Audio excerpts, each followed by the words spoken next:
বিভূতিভূষণ বন্দ্যোপাধ্যায়ের ছোট গল্প উন্নতি। গোকুলদের অবস্থা যে কত শোচনীয় তা গ্রামের কেউ জানত না। বুদ্ধিমতী গোকুলের মা নিজেদের দারিদ্র্য লোকচক্ষু থেকে যথাসাধ্য লুকিয়ে রাখবার চেষ্টা করত। কিন্তু এবার শীতকালের দিকে অবস্থা এমনি দাঁড়ালো যে আর কোনো রকমে ঢেকে রাখা চলে না। গোকুলের মা একদিন সন্ধ্যাবেলা ছেলেকে বললে, সত্যি গোকুল, তুই বসে বসে আর কতদিন সংসারটা মাটি করবি? একটা কিছু দেখ এবার। গোকুল পৈতৃক কোঠাবাড়ির ভাঙা রোয়াকের একপাশে বসে সান্ধ্য চা পানে নিযুক্ত। অর্থাৎ চটা ওঠা একটা কলাই করা বাটিতে সে এক প্রকার ফিকে কটা রঙের বিস্বাদ তরল পদার্থ সেবন করছিল। তাতে দুধের ছিটে ফোঁটা থাকলেও চিনির বালাই ছিল না। পুরনো খেজুর গুড় সংযোগেই গোকুলের প্রাত্যহিক চা পান নিষ্পন্ন হয়। আজ ওর মা গুড় দিতে নারাজ। ও চাইতে গিয়ে বিমুখ হয়ে এসেছে। মায়ের কথার মধ্যে যুক্তির অভাব ছিল না। বাড়িতে ঠাকুর পুজো আছে, দশমী দ্বাদশী আছে, এক ভাঁড় খেজুর গুড় এসে সিকি ভাঁড়ে ঠেকেছে। নূতন বছরে এখনও গুড় কেনা হয়নি বা কেনবার পয়সাও নেই। ওইটুকু ফুরিয়ে গেলে তখন চলবে কিসে? এই গুড়ের ব্যাপার নিয়ে মায়ের ছেলের বচসা চলল সারা সন্ধ্যাবেলা। গোকুল বিয়ে থা করেনি, বয়স এই মোটে 25 বছর। বাপ মারা যাওয়ার পরে লেখাপড়া ছেড়ে দিয়ে আজ 8-10 বছর বাড়ি বসে আছে। গরিব বামুনের সহায় সম্পত্তিহীন ছেলে, কে চাকরি করে দেবে? লেখাপড়ায়ও তেমন কিছু জোর নেই। সংসার অবশ্যই খুব বড় নয়, সে আর তার মা। গোকুলের বাবা বেঁচে থাকতেই মেয়েটির বিবাহ দিয়ে গিয়েছিলেন 12 বছর বয়সে, তাই রক্ষে। নইলে এ বাজারে ভগ্নীর বিবাহ দেওয়া গোকুলের সাধ্যে কুলিয়ে উঠত না। গোকুলের মা বললে, আমার বুদ্ধি শোন গোকুল, চল আমরা কলকাতায় যাই। সেখানে কত লোক কত কি করছে, সেখানে গেলে তোর একটা হিল্লে হয়ে যাবেই। আমিও তোকে ফেলে থাকতে তো পারবো না, আমিও সঙ্গে যাই, বড় আমবাগানটা বিক্রি করে ফেলি। এ প্রস্তাব মা আরও কয়েকবার করেছে, কিন্তু গোকুলের গাঁ ছেড়ে কোথাও যেতে মন সরে না। কলকাতা শহরকে সে মনে মনে ভয় করে। অত বড় শহরে তার জন্য চাকরি নিয়ে লোকে বসে আছে, মার যেমন কথা। আজ কিন্তু মার কথায় তার মনটা উৎসাহিত হয়ে উঠল। ভাগ্য পরীক্ষা করে দেখলে হয় একবার। এখানেও তো মাঝে মাঝে অনাহার শুরু হয়েছে আজকাল, সেখানে তার চেয়ে আর বেশি কী কষ্ট হবে? কলকাতায় পয়সা রোজগারের অনেক রকম উপায় আছে, সেও শুনেছে বটে। সারা রাত ধরে মা ও ছেলে পরামর্শ করলে। বড় বাগান বিক্রি করলে এখন দর হবে না, বন্ধক রেখে সেই টাকা থেকে প্রথম মাস কয়েক শহরের খরচ চলবে। এখানকার বাড়ি কিছুদিন তালা বন্ধ থাকুক। অবশেষে কলকাতায় যাওয়াই ধার্য হলো। যদুহরি কুণ্ডু স্থানীয় বাজারের বড় কাপড়ের মহাজন। বাগানখানা 50টি মাত্র টাকায় তার কাছে বন্ধক রাখা হলো এবং নির্দিষ্ট দিনে মায়ে ছেলেই কলকাতায় রওনা হলো। চিতপুর শোভাবাজারে শঙ্কর মিত্রের লেনে ওদের গ্রামের এক নাপিত থাকত। বাক্স হাতে ঝুলিয়ে জাত ব্যবসা করে সে 30-40 টাকা রোজগার করত মাসে। গোকুল খুঁজে খুঁজে তার বাসা বার করলে। একখানা ছোট খোলার ঘর, তাতে সে একা থাকে। নিকটবর্তী হোটেলে একবেলা ডাল ভাত খায়, একবেলা মুড়ি খেয়ে কাটায়। এই তার অবস্থা। গ্রামের ব্রাহ্মণ কন্যা তার খোলার ঘরে অতিথি। বঙ্কু পরামানিক শশব ব্যস্ত হয়ে উঠল। রান্নার হাঁড়িকুড়ি কিনে নিয়ে এলো, আর নিয়ে এলো চাল ডাল তরকারি। খোলার ঘরে একখানা ছোট্ট পরচালার নিচে আপাতত রান্নার ব্যবস্থা করা হলো। বঙ্কু বললে, মাঠাকরুন, রোজ রোজ মরি উড়ে বামুনের রান্না খেয়ে। আজ আমার সৌভাগ্যি যে আপনারা এসেছেন। মাঠাকরুনের পাতের 2টি প্রসাদ খেয়ে বাঁচব আজ। গোকুল আর তার মা বঙ্কু পরামানিকের সেই খোলার বাসার পাশেই আর একখানা ছোট খোলার ঘর নিলে। মাসে মাত্র 3টি টাকা ভাড়া। গোকুলের মা এখানে এসে অকুল সমুদ্রে পড়ে গিয়েছে।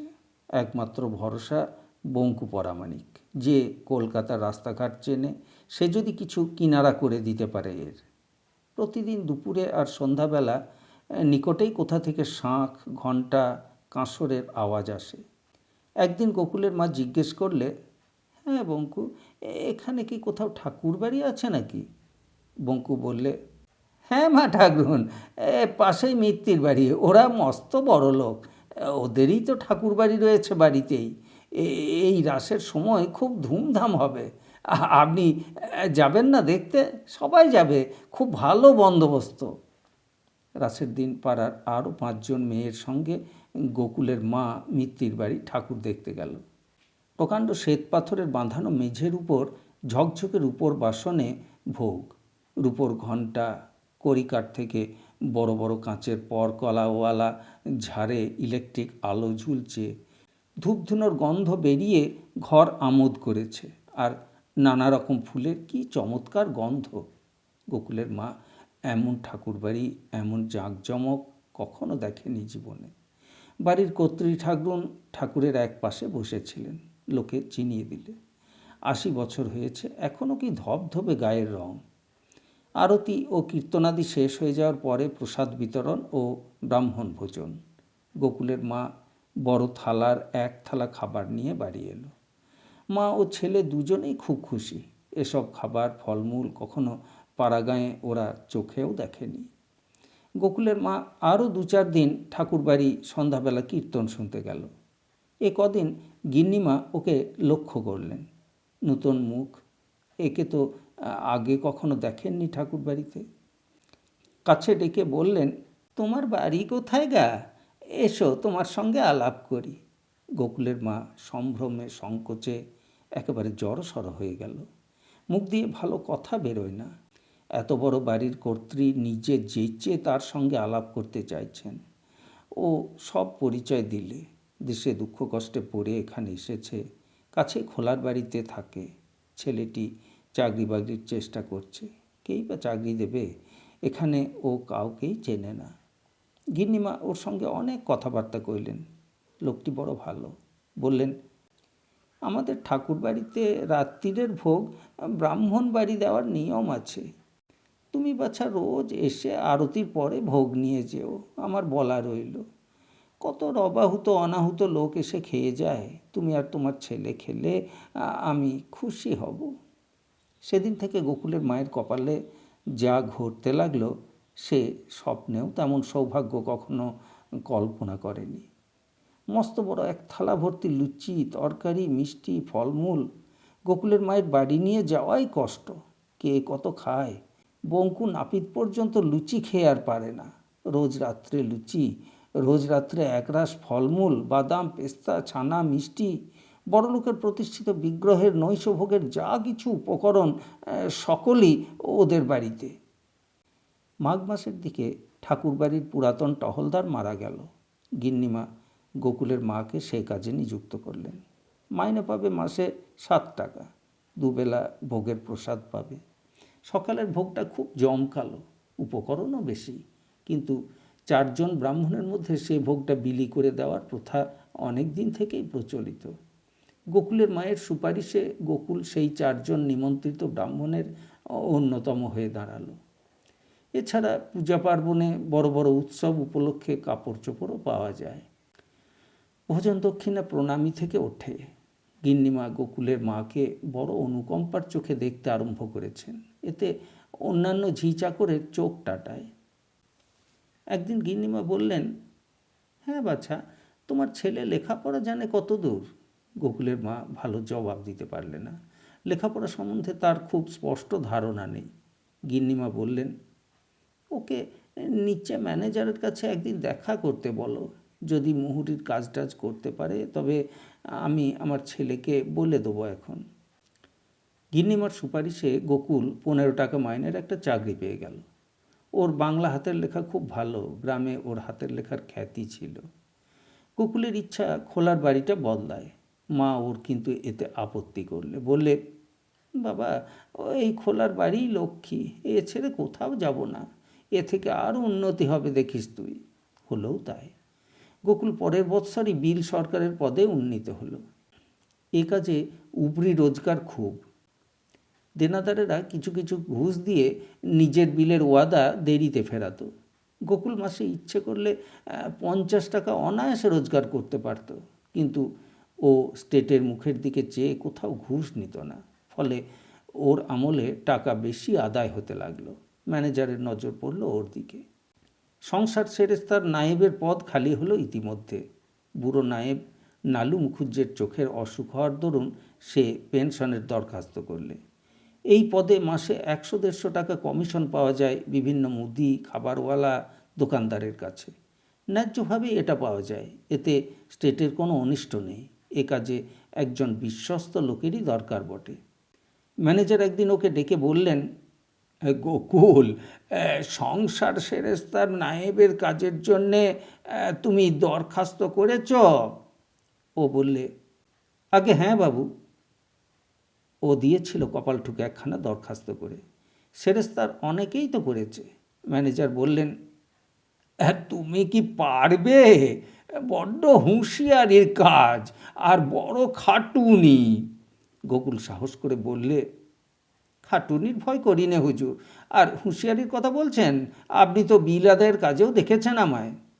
আচ্ছা, তুমি 500 টাকার একটা হ্যান্ড নোট লিখে দাও স্টেটের নামে। ও কাজে 500 টাকা ডিপোজিট দিতে হবে তোমায়। তোমার মাইনে থেকে আমরা মাসে মাসে 10 টাকা কেটে নেব ওই হ্যান্ড নোটের দেনার দরুন। তোমাকে আমি ও পোস্ট দিলাম, মন দিয়ে কাজ করো। গোকুল চোখে ঝাপসা দেখলে। ব্যাপার কি? সে স্বপ্ন দেখছে না তো? 25 টাকা মাইনের বিল সরকারি থেকে সে 60 টাকা মাইনের সংসার সেরেস্তার নায়েবের পদে ঠেলে উঠল এই 1 বছরের মধ্যে। যে পদের উপরি কমিশনের আয় গড়ে মাসে 150 টাকার কম নয়। কিন্তু সত্যি তার পরদিন তাকে ডেকে ম্যানেজার একখানা 500 টাকার হ্যান্ডনোট লিখিয়ে নিয়ে ওকে গিয়ে সংসার সেরেস্তার গদিতে বসতে আদেশ দিলেন। সেদিন গোকুলের মা ঘটা করে সত্যনারায়ণের সিন্নি দিয়ে পাড়ার লোকদের নিমন্ত্রণ করে খাওয়ালে। লোকজনের ভিড় কমে গেলে কাছে রমানাথ মণ্ডলের গলির বাণিজ্য বাড়ির বড় বউ গোকুলের মাকে একপাশে ডেকে বললেন, মা, তোমাকে একটা অনুরোধ রাখতে হবে। আমার মেয়ে রমাকে তো তুমি দেখেছ মিত্তির বাড়িতে ঠাকুর ঘরে, তাকে তোমায় নিতে হবে। গোকুলের মা ভাবলে সে ভুল শুনছে। বাণিজ্যদের অবস্থা বেশ ভালো, মেয়েটিও সুন্দরী। কিছুদিন আগেও স্কুলের বাসে উঠে তাকে স্কুলে যেতে দেখা গিয়েছে দিব্যি পুতুলটির মতো সেজে গুজে। আজ বাণিজ্য গিন্নি আপনা থেকে প্রস্তাব নিয়ে এসেছেন তার সঙ্গে গোকুলের বিয়ের।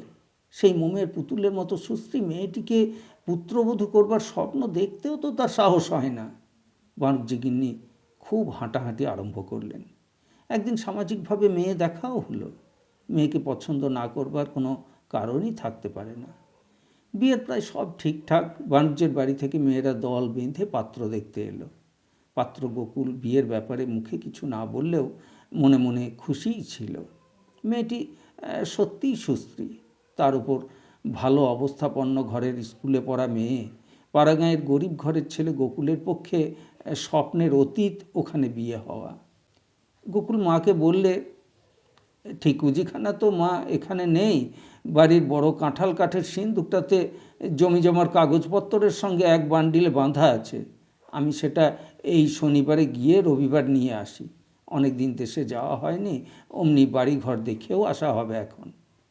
শনিবার দুটোই অফিস ছুটি হতেই গোকুল শিয়ালদা স্টেশনে গিয়ে ট্রেন ধরে বাড়ি রওনা হলো। এসেছে আজ 3 বছর দেশ থেকে। এর মধ্যে আর যাওয়ার অবকাশ ঘটেনি।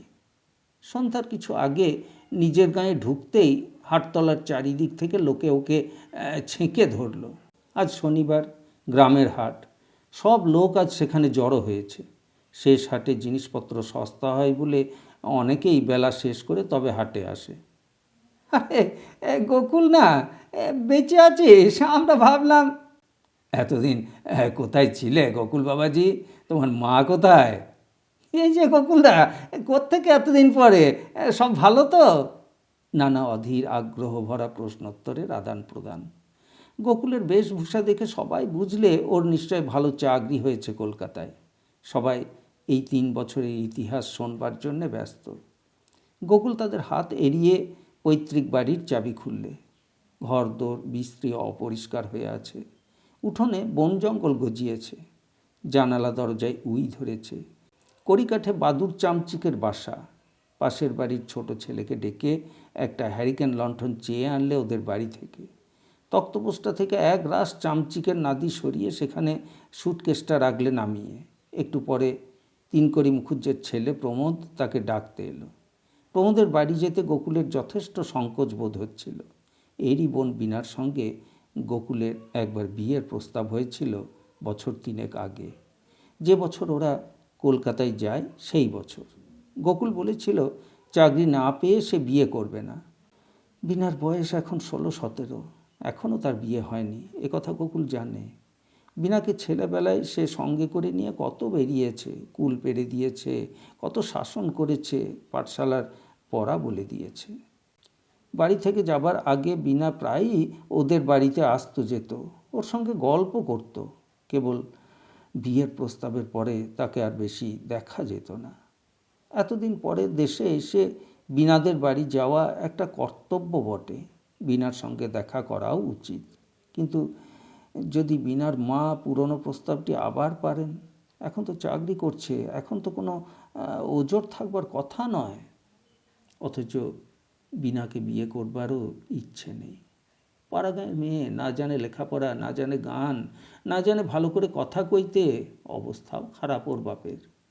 রমাকে দেখবার পরে ওর মনে হয়েছে এমন ধরনের মেয়েকে জীবন সঙ্গিনী রূপে লাভ করা একটা সৌভাগ্য। দেখবার মতো মেয়ে। তার মায়েরও আন্তরিক ইচ্ছা তার বিয়ে হয় রমার সঙ্গে। প্রমোদের মা যখন পরদিন সকালে কথাটা পারলেন, গোকুল তখন মায়ের কথাটাই বড় করে বললে, তার কোনো হাত নেই, আচ্ছা কলকাতায় গিয়ে মাকে জানাবে, পরে কি হয় পত্রে লিখবে। বীণা বোধ হয় তখন জানালা ধরে নিঃশব্দে এসে দাঁড়িয়েছিল। ওর কথা শেষ হতেই চলে গেল, কেউ টের পায়নি। কখন যে এসেছিল পাশের ঘরে, কিন্তু গোকুলের চোখ এড়ালো না। তারপর যখন ওদের বাড়ি থেকে বের হয়ে আসে, তখন বীণার সঙ্গে আবার দেখা হলো বাড়ির বাইরের গোয়ালের দরজায়। গরুর দড়ি হাতে বীণা ওদের ছোট্ট বাছুরটা পেয়ারা গাছের গুঁড়িতে বাঁধছে।